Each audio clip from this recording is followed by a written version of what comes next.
So this is your October 2022 market update for the Maryland and Delaware beach area. Hi, I'm Rich. I'm your local Maryland, Delaware realtor.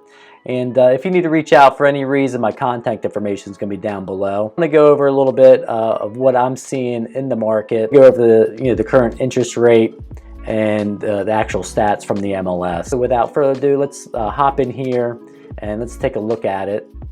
Will pop me in here. So let's take a look at the interest rate first. I'm on the Freddie Mac website, but your 30-year fix has bumped up into that 7% range, 7.08% for a 30-year conventional loan. You know, there's no doubt about it. Interest rates have been rising, and it has knocked out some buyers, but things are still moving along here. So let's look at the numbers.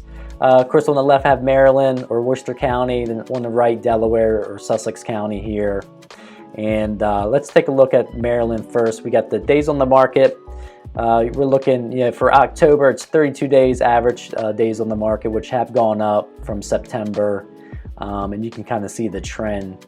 It's been kind of going back and forth for a little bit, but as I mentioned before, around this time, it tends to move a little slower, coming into the holidays here. Coming down here to months of inventory, we got 2.3 accumulation. So we got about 2 months worth of inventory there. And I've mentioned on others where, 6 months of inventory on the market is usually a balanced market. So it's still a strong seller's market because inventory is still very low.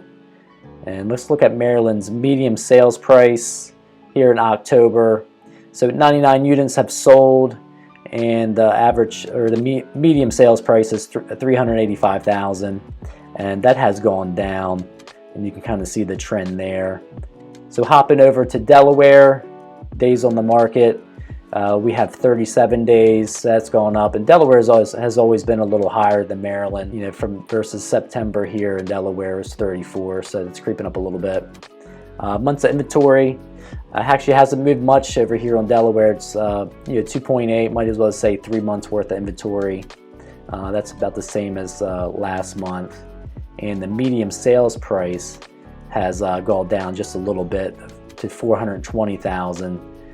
Versus that $423,500, and the units sold made a pretty good difference there. 365 units sold versus last month 538. So those are the actual numbers. What I'm seeing is actually kind of reflecting, right aligned with the numbers. Activity has pulled back a little bit.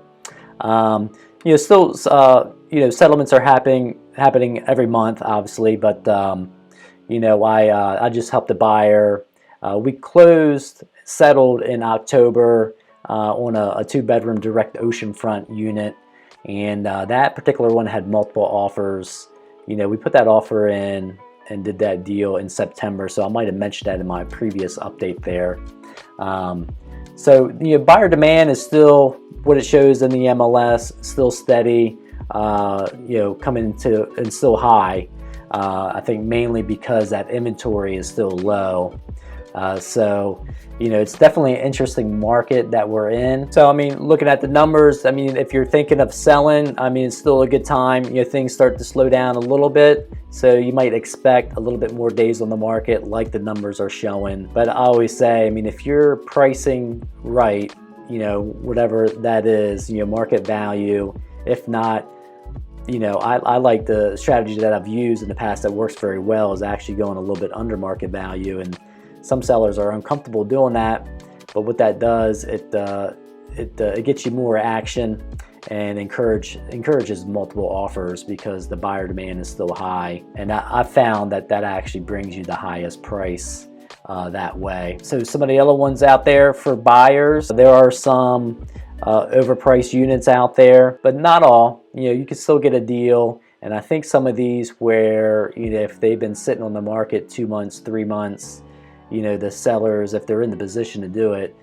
they're willing to make a deal.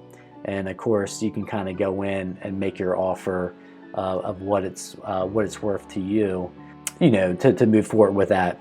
Because interest rates and the cost to actually finance have gone up. So I know that's knocked out some buyers. But again, I always say if the numbers make sense for you and you're in the financial position to do that, you could still get a good deal out there. So it's always good to get pre-approved, which I always recommend that when you're going out to buy, whether it's a new construction or existing. I always say it's good to know your number, especially in a changing market like this, you know, where interest rates can be all over the place, and the cost to take that loan. So that's always my recommendation. If this has helped you out at all, make sure that you share the love a little bit and click that like button. Make sure you subscribe so you don't miss any of my content that I come out with every week. And until next time, I'll see you soon.